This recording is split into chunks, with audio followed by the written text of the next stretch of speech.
boys and girls, and welcome to the concession stand here on the KB Radio Network. I am your host, Kevin Reed, and ladies and gentlemen, this is the full season review of Marvel Television's Disney Plus miniseries, Agatha All Along, and this is a spinoff of the highly popular Disney Plus show. I think this was the first Marvel Disney Plus show, Wandavision, which premiered in 2021, during the pandemic and all that there. And we got blessed with that show. And this is the 11th television series to come out of the MCU, produced by Marvel Studios under the banner of Marvel Television. And this show stars Kathryn Hahn as our lead, Agatha Harkness. She was in WandaVision as the villain. Also starring alongside her is Joe Locke, Deborah Jo Rapp, Audrey Plaza, Shazir Zamata, Ali Ann, and Patty LaPone. This show blew my mind. I'm going to be 100% honest with you. Just going to come out front with you. Finally, we got a good Disney Plus show out of Marvel. It's been some swings and misses. I mean, I'll point you to She-Hulk. I'll point you to Secret Invasion. Loki season 2 was all right, but it was kind of meh. But we were reeling and going to the film side of it all. Once again, swings and misses. Aside from Deadpool and Wolverine, I can't tell you the last Marvel film that I actually enjoyed from beginning to end. I'm drawing a blank. I can't remember. But yeah, they needed a win. They were in desperate need of a win. They being Marvel Studios, and I think finally they got a win. And now, I did have my problems with this show, which we're gonna go over, but the pros outweigh the cons leaps and bounds. I can't begin to express how much I enjoyed this show. This show was created by Jack Schaefer, who also worked on WandaVision, so they kept that continuity going. I'm gonna tell you something. Ever since Avengers Endgame, this is where it really started to come off the rails for the MCU. Everything was gold before Endgame, leading up to this Infinity War and then Endgame. All of the films meant something, leading up to this big event. And after that, we were kind of in this limbo, and we still are technically. We're in this little limbo here where we don't know where it's going. We got a clearer picture now, but I'm talking about when right immediately after Endgame. We really didn't know where we were going. Are we going to the mutants? Are we going multiverse? So on and so forth. Well, they chose multiverse, and the multiverse has not worked for the most part. They set up Kang the Conqueror as the big bad of this saga, which I think would have been interesting, but we all know what took place with Jonathan Majors, who was playing Kang the Conqueror, what took place in his personal life that ultimately got him fired from the role, and that role just being scrapped. And so it was, but aside from that, even if Jonathan Majors was a Boy Scout and none of that took place, the multiverse still would be crap right now. I mean, the movies just aren't hitting. They aren't hitting. Now, there's some hope in the horizon. You have Captain America, A Brave New World coming out next year, Thunderbolts coming out next year, Fantastic Four coming out next year, and it looks like it's leading up to something, which the excitement level is actually getting back to close to what it was in Phase 4. I think that's when Endgame took place, and so we needed that. But before we got to all of that, we really needed a win out of 2024. I mean, Deadpool and Wolverine knocked it out the park. but on the TV side of things, we needed something. And Agatha all along was a long shot, to put it plainly. Let's be real. This is a side character in the comics. I mean, Agatha Harkness is a fairly known character in the comics. I never really followed her, immensely. Like, I'm a scholar when it comes to Agatha in the comics. I know a little bit about her character. And when she showed up in WandaVision, played by Catherine Hahn, I was like, okay, a little different because she's older in the comics, but that's fine. They made some changes, but they made changes to every character in the MCU. So I wasn't mad at that. But I enjoyed Catherine Hahn's performance, hence why she got her own spinoff show. And so this show is vastly different from anything else you've seen in the MCU. This is the magical side of the MCU. We've seen the technical side with Tony Stark. We've seen we've seen magic with Doctor Strange, I suppose, but not to this degree. Not to the witches side, the something that is plucked from lore that we know of, you know what I'm saying? So this is something that a lot of people know about. We know about the Wicked Witch of the West and the East and the North and the South or whatever from from the Wizard of Oz. So we know about witches, who hasn't seen The Craft? If you are around my age, you've seen The Craft in the 90s, and Practical Magic with Sandra Bullock and Nicole Kidman, and movies like that. So we're familiar with witches and the movie Witches, with Angelica Houston back in the day. Not that awful remake from a couple of years ago with Anne Hathaway. That was not good. But in any event, Witches is in the zeitgeist. So this is dealing with witches. And yes, we've had the Scarlet Witch, but we haven't really gotten the Scarlet Witch, that we know and love from the comics in the MCU. Yes, she's powerful. Yes, she's a beast. I think Elizabeth Olsen is doing a marvelous job with the character that she's been given. But how she is in the comics is far more potent than what we've seen on screen so far. And I've enjoyed what I've seen on screen, but just to compare the two.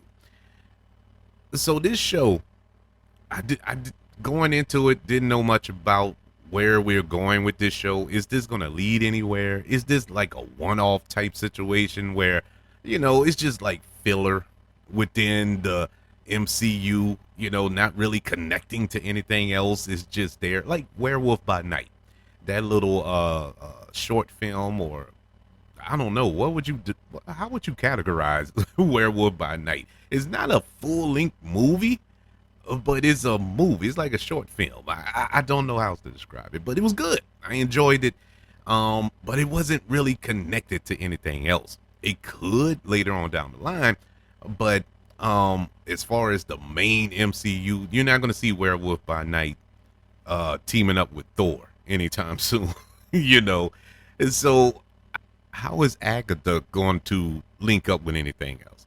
And so we're off and running. If you follow the show, which I greatly appreciate if you do. If you're new to the show, welcome to the show, by the way. I did a review for the first 2 episodes of the season that dropped when they premiered, and I decided to wait to the end to do the whole show, not do it week to week as Disney Plus released it. So I think it's better this way because I have a greater appreciation, because I tend to get excited every episode, and then when the season ends and I put them all together in its totality, I'm like, it wasn't that good. And it kind of makes me sound like a hypocrite, like, oh, well, you enjoyed the other shows. Yeah. And so I just decided to link it up, and I regretted yet again doing that for this show, because just to jump ahead, man, episode 7 of this show is probably the best episode of television this year. I don't want to embellish and go, oh man, this is the best episode of television in the last 20 years. I'm not going that far. I've heard it described as such. So um, don't think I'm going off the rails by making that statement. I've heard reviews that said that. And I'm not mad at him for making that statement because it was awesome. Episode 7 was awesome. And we're going to go through the episodes. I'm not going to take too much time doing so, but we're going to go through the episodes and kind of break down how I felt about each episode. But before we get into that, as I stated, some of the actors or actresses in this show, let's address them first. First and foremost, Catherine Hong as Agatha Harkness is money. Her performance, her performance throughout this show was so good. I mean, so good. And this really goes to everybody. So I'm just going to summarize it with her since she's the lead. Everybody found the way in this show to mix humor, drama, I mean, every emotion you can think of. Every emotion you can think of, each character, each actress and actor, including Joe Locke here, they found the way to perfectly blend that in.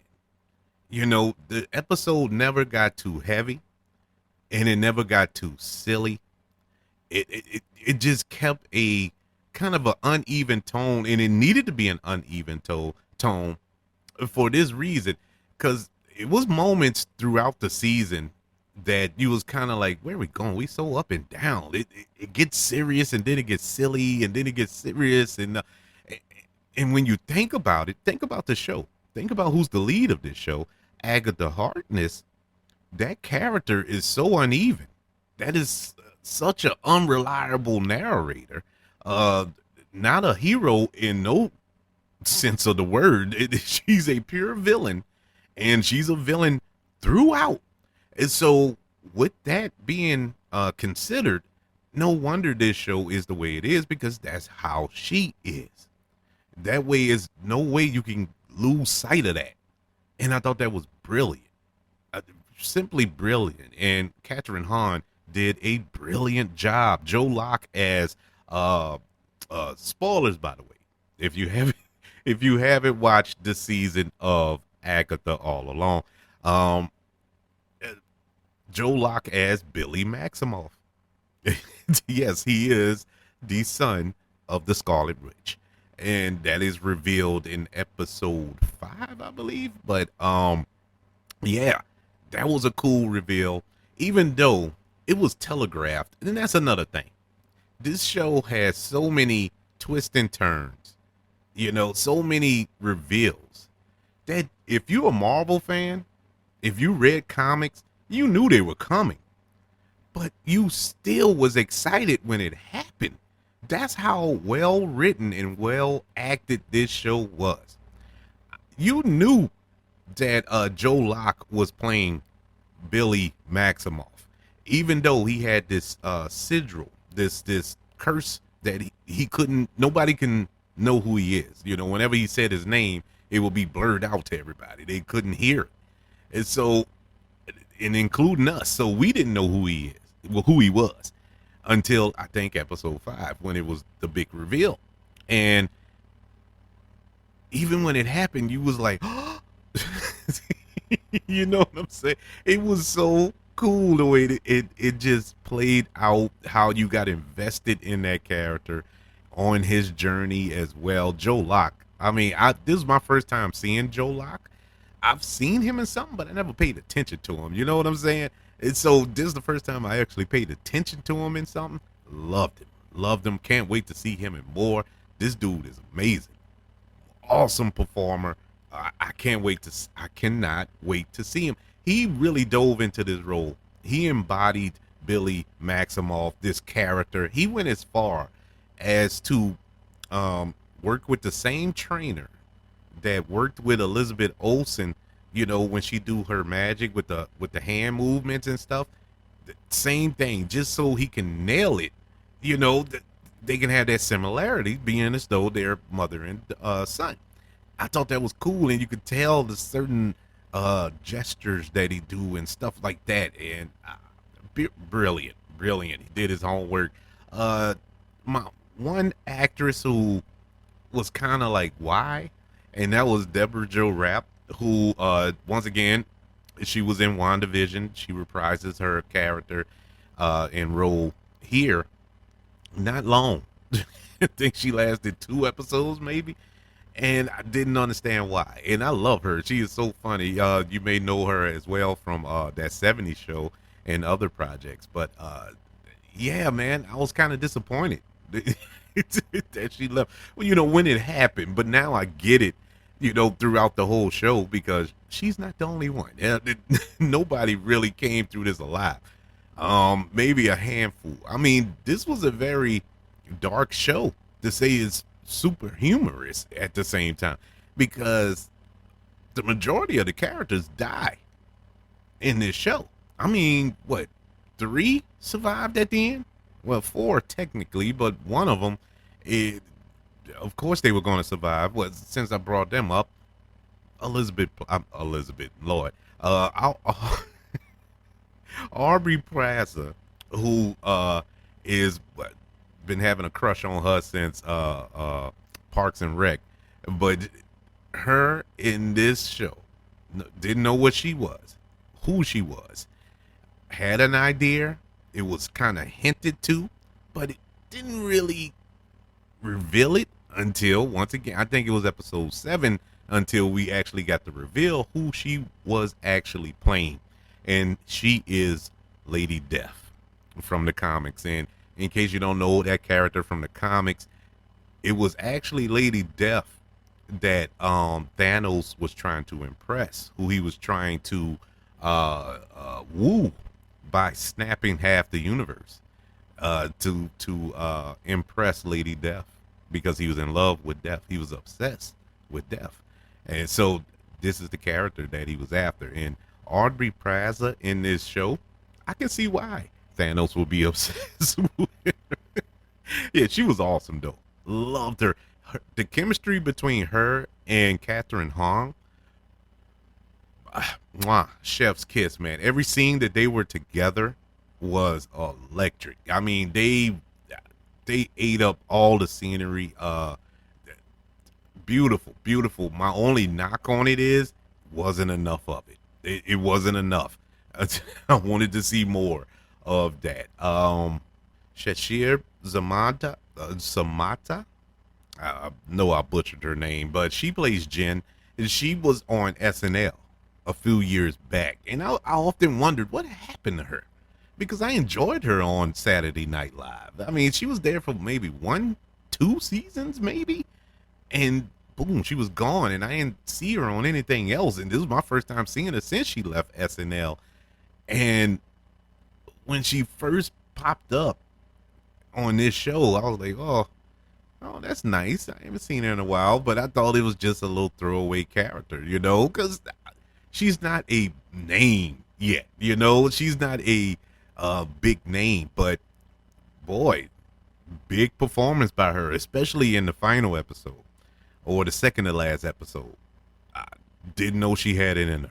Did not know. Thought she was just a straight up comedian. She gave me, now she was funny throughout.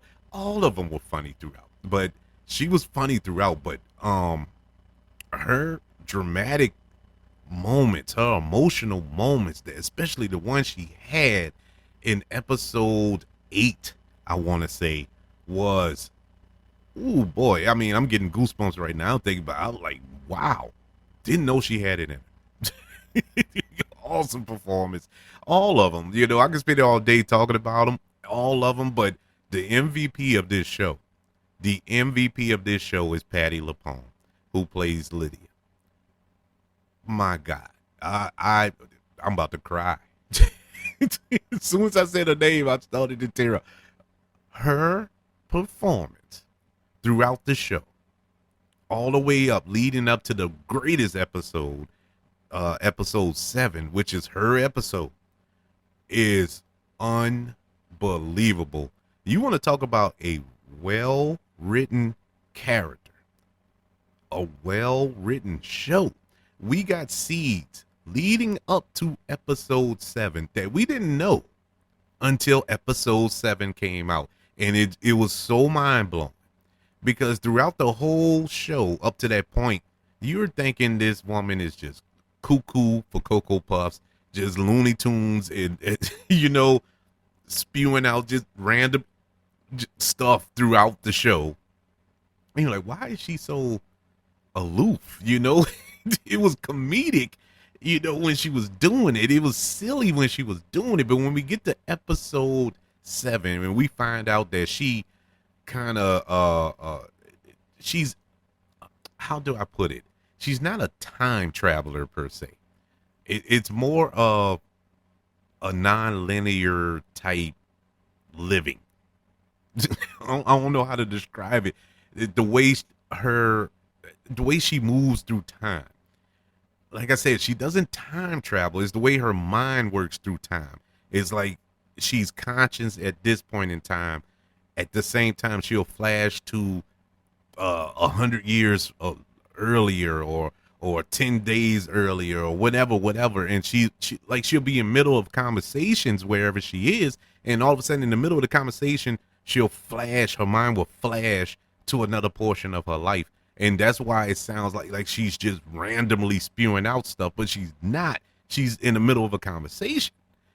And when episode 7 came around and it all comes together and they piece together everything that she was saying throughout the show for those first 6 episodes, and you're like, wow, that is amazing. And her performance, man, oh my God. It was amazing. It was amazing. I'm so happy with Patti LuPone. I'm pretty sure that when Emmy nominations roll around for this year's performances and whatnot, her name will be dropped. It has to be. If it's not, it is a crime. It is a crime against nature if she's not nominated. But all of these performers did an exceptional job. I'm not mad at not one performance. Not one performance in here was done bad. Honestly, everybody came to work to play. They did their job to the highest degree, and I can't be more impressed with this show. This season ends now. When this first happened, the last 2 episodes dropped at the same time. I sat down and I watched them, and I was like, what do we? Well, before it started, I'm like, where are we gonna go? How is this gonna end? Because, like I said, episode 7 ended so perfectly. If they would have ended it right there, I would have been happy. I would have been like, man, this was the greatest show ever. This was the greatest show Marvel has ever produced, probably movie included. It will be up there with that, up to number 7. And then 8 and 9 dropped, and I was like, okay, well, where are we going with it? And honestly, people, this is my honest assessment. After I finished watching the very last episode, I was mad. I actually didn't like it. I did not like it. I did not like the way it ended. And I really had a fight within myself for like 6 or 7 hours. I'm being honest. I was sitting there, and this is the reason I was fighting. The reason I was fighting within myself. I can acknowledge that those were 2 great episodes of television. Episode 8 and 9. I'm like, man, those were so good. It was emotional. They had some funny beats in it. I mean, it was on par with the rest of the episodes, as far as the writing and the performances and whatnot. I think it was more of an expectation thing for me. I don't know. Maybe I was looking for something else and I didn't get exactly what I wanted. It didn't end the way I wanted it to. And so I got mad. And so what I did was I went back and watched it again. And when I watched it again, and for some strange reason, it was like watching it for the first time. I had forgotten everything that I had just watched a couple of hours earlier, and it was like brand new. It was like the scales fell off my eyes, and I could see this thing differently. I heard things differently, and I enjoyed it. I actually was like, man, this was perfect. This was great. It's still, I still feel that after seven, it was this was a tall task. You know, it was hard to stick a perfect landing after episode seven, because I feel episode seven was about as perfect as you can get, and you couldn't duplicate that. And that also played into my feelings the first time I watched eight and nine. And so it was hard, because in my mind I'm thinking, okay, if that's episode seven, these last two episodes are going to be twice as good. So that probably played a part. There ain't no probably in it. That's what it is. And so taking that out of the equation and just going into it, I had a different feeling. Now, do I like the direction that it's going? Yeah, in a sense, because it's setting up something more here. It is setting up something more, but I don't see where it fits in the rest of the MCU. Because now, spreading your wings and flying with this character and with a couple of characters, with Billy Kaplan, who is Wiccan in the comics, uh, having him out there now, and you have Agatha as his, I guess, spiritual guide, being as though she's a ghost now, by his side, and all this here, which is comics accurate, by the way, because it wasn't Billy Kaplan that, well, not Kaplan, that's the boy that he took over, but Billy Maximoff in the comics, Agatha is actually the spiritual advisor to the Scarlet Witch in the comics for a run. I do remember that. And so they're kind of doing the adaptation of that comic run, just flip flopping it with the son and the mother, I guess you could say. So it's going to be interesting to see how they play that out. But with that being said, you opening up that door, them going to look for Tommy, his brother. So where are we going to get this? In in the grand schemes of it all, will it be in Vision Quest, the show with Vision? Will it be in a Scarlet Witch movie, which they rumored is going to take place, even though nothing has officially been announced about that? Or will they give Agatha All Along another season, or Wiccan is his own show? I don't know.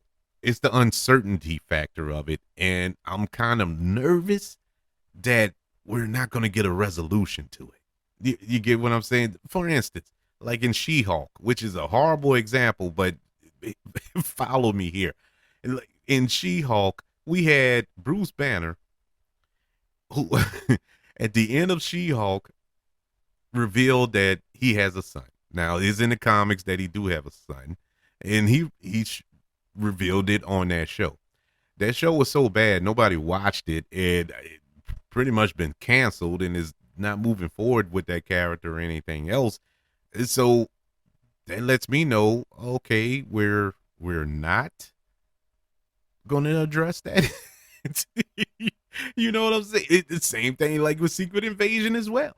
It was so bad. There were some things in that show that was set up that has real world implications, in the grand scheme of the MCU, but they're kind of pushing it to the side.